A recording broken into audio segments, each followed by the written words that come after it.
Welcome everyone to our latest webinar with East Sussex Fire and Rescue Service. These webinars are supported by the Office for Product Safety and Standards within the Department for Business, Energy and Industrial Strategy. Today we're going to be talking about large hotels and the role of the fire service within this area. And we're joined by Mark Cotman, Operations Director for the York House Hotel, and Raj Baksi from East Sussex Fire and Rescue Service, and his colleague Kelly Connolly. So Kelly, within a larger property, can you let us know what sort of visits we might get from the Fire and Rescue Service and who you would expect to deal with in the absence of an owner? Because obviously with larger properties, it's often that the owner's not on site. Yeah, okay.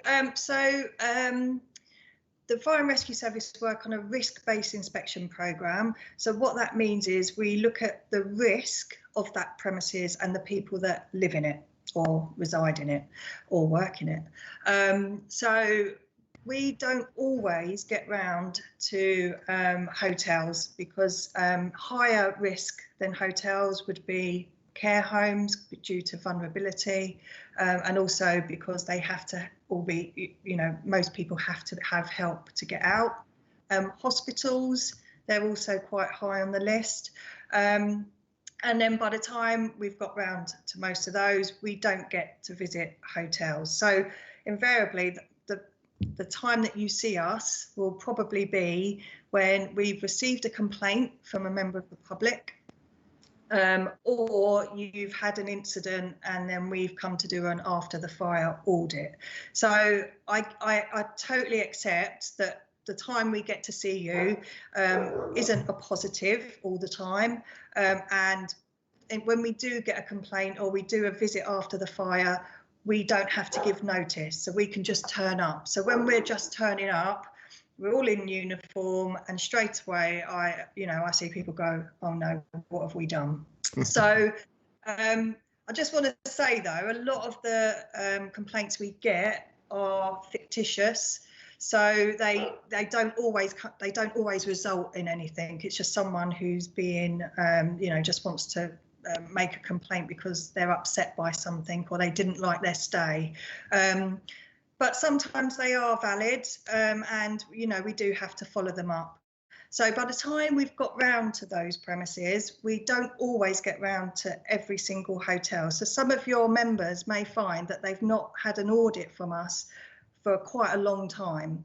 And that's not intentional. The legislation's been written that the onus is on the responsible person, and it's self-regulating. So what that means is that you have to take ownership for it, and there's an expectation that you will do the steps necessary to be compliant. So when we do see you, it's normally because of a complaint we've received from the member of the public, or you may have had an incident, a fire incident, and we're doing a follow-up as part of that after the fire audit. So normally when we're turning up, it's unannounced, because a complaint or an after the fire audit would be unannounced. And so straight away, you're on the back foot thinking, what have I done? If the owner isn't there and we're dealing with a complaint, we would expect someone who's been left in charge to have an understanding of the fire safety within that building. So we would expect them to have some sort of training, knowledge and understanding of how the systems and policies and procedures work for that premises. We would, if they wanted to ring the owner, we would say to them that they could ring the owner or the owner down, but we'd have to follow up on that complaint on that day. So whoever could take us and show us, we'd have to deal with that person. If we was doing an audit, we would give you 4 weeks notice. So we'll send out a letter with an appointment date and time for 4 weeks time. If it's not suitable, then you can just ring us and change it. And with that letter would come another letter telling you what to expect from our audit and what we'd be looking at. So it would tell you that we'd be looking at your fire risk assessment, your policies and procedures, your training. So it lists absolutely, we don't hide anything. So we tell you exactly what to expect. It's just unfortunate that we only get to see you normally when I suppose it's quite negative rather than a positive. So just following on from that then, would you say it's best practice for us to, if we hear of a complaint first, to contact you first and you know, and take your advice? So you mean if the member of the public has complained to you? Well, it's a bit, yes, yeah. So it's a bit like I mean, if they complain, depending on what it is, you know, hopefully you'd be able to rectify it without us turning up. So, you know, some complaints are around the fire alarm system. They're around doors, maintenance. So, you know, if you're keeping up to date with all of that, and we come along and we can see that, then we know that you're maintaining everything that you need to maintain. Normally the complaints come when, you know, the fire alarm doesn't go off and they don't hear it, but everyone was standing outside the hotel, or their bedroom door doesn't shut properly. So, you know, if they're reporting that to you, you don't need to call us. What I'd say is just, you know, get on and do what it is that needs to be rectified. Okay, thank you. Raj, in respect for training, especially with larger hotels, do you do training courses for responsible people and things like that? We don't do a specific responsible person course, but we do provide the main work. So go on, Kelly. Safer business training, we give, that's for the RPs, isn't it? Actually, sorry, thank you. We have a department that provides safer business training, which is a short course for responsible people that provides an overview and understanding of what they need to achieve in terms of their requirements. So it's not a how to do the risk assessment course, it's a steer and a signpost on how to go about understanding their responsibilities and then putting into place ways of achieving them. And part of that might be signposting to things like the Institution of Fire Engineers and other ways of carrying out your fire risk assessment. Yeah. Sorry, forgive me, I didn't say that. It's not my department. That's why it just went over my head.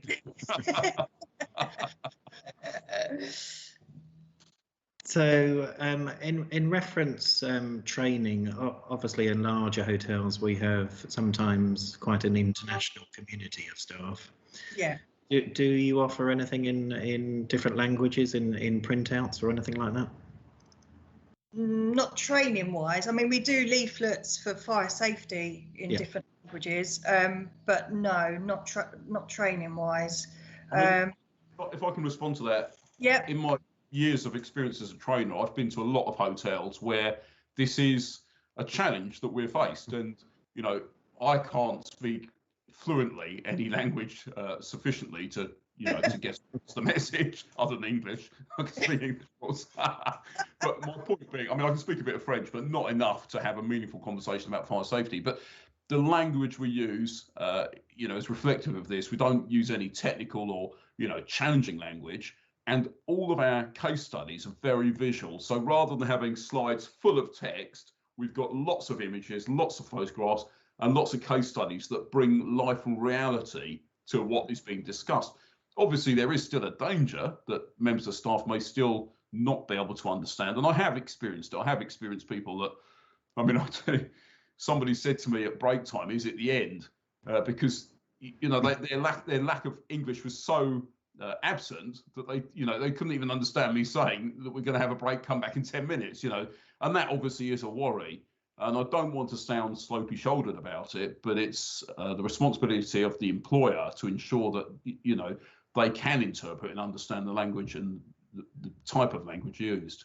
Yeah, Mark, what I would say on that, if you have got staff that English isn't their first language, you know, it is going to be down to the responsible person in making sure that whatever training you're giving them, that they understand it. I don't know if that would be a case of trying to identify someone who speaks their language who can provide the training, but because what you don't want to get into, you know, litigation nowadays is so easy to do. And if you execute your responsibility in training your staff, but they really clearly do not understand it, That's going to come back on the responsible person. And well, you knew that English wasn't their first language, yet you've provided them training only in the English language. How did you expect them to understand it? So it is a bit of a grey area, because obviously we do understand that a lot of staff do not, they don't speak English, but that is something that the responsible person is going to have to take into account if they're providing fire safety training to them. And on that note, on the occasions I've experienced it, I've written to the employer and named, these 3 people clearly weren't understanding what I was saying. And, that, of course, it's not about covering bags. It's about making sure that the employer understands, because it may be they won't know every employee's, knowledge of language to an intimate level. So we're filling in the gaps, so to speak. Yeah. So I think a lot of that probably can be got around, like with other training, with more pictorial type of training. Do you agree? I think the importance is that they have an understanding of it, to the point where if they were asked, what would you do if this fire alarm went off, that they knew what they had to do. Sure. Rather than. I think the basic steps in large hotels are quite simple, so it's very easy to get that across, And of course, having a drill is, the real way of demonstrating, improving it. It demonstrates to the staff, and it also demonstrates to the employer that the staff understand. Exactly. I mean, one thing I find in larger hotels is, fortunately, touch wood, most of us haven't gone through an emergency with a fire. But what would you expect on arrival to be handed over to you from the responsible people doing the evacuation? Okay, so obviously we'd need a roll call of people that are out or people that are not out. Plans would be helpful if they're really large, complex hotels. Where the fire is believed to be, or if you have got an addressable system, we'd be able to know exactly where that is.